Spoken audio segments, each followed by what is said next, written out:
Details of Madeleine Pulver's collar bomb ordeal are finally coming to light, but it's still unclear how the suspect came to focus on the Pulver family.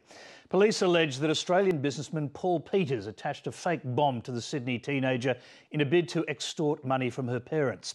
Peters has appeared in a court in Louisville in the state of Kentucky, where he was arrested yesterday by an FBI SWAT team. From Louisville, North America correspondent Lisa Miller.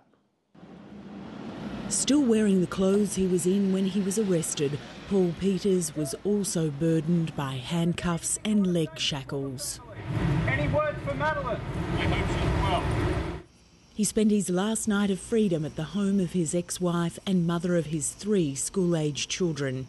She wept as she sat in court, the situation facing the family clearly overwhelming. She's handling this very poorly. She's in shock. This is hard on her and her children. In court, her ex-husband spoke only once to acknowledge he understood his right to silence.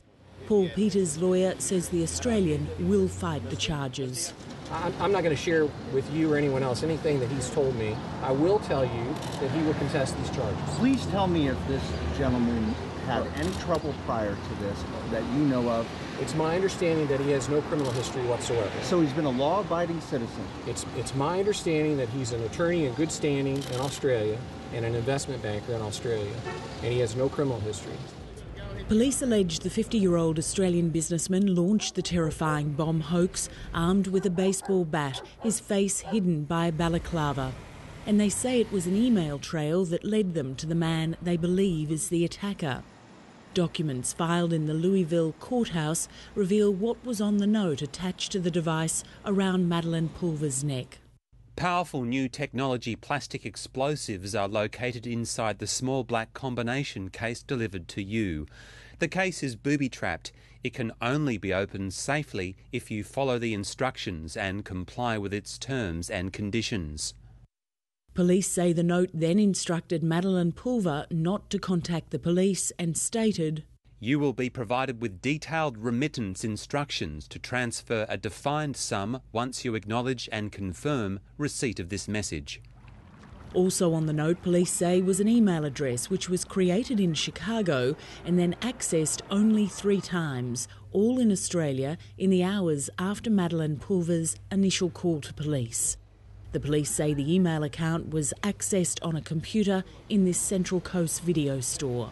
We had like 7 or 8 police here, detectives, including computer guys and forensics, and they were pretty secretive about it all, saying it was a classified investigation, so they didn't really tell us much.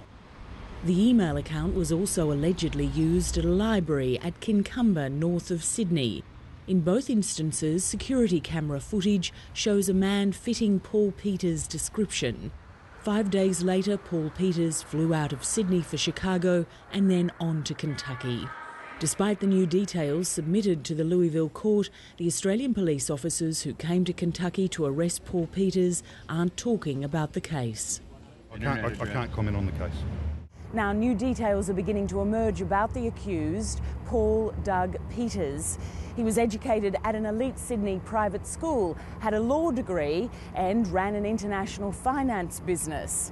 Now, half a world away, he's saying he'll plead not guilty to charges that include break and entering and kidnapping. Paul Peters will stay in custody until his next court appearance on October the 14th. Australian authorities have until then to make the formal request for his extradition. Lisa Miller, Lateline.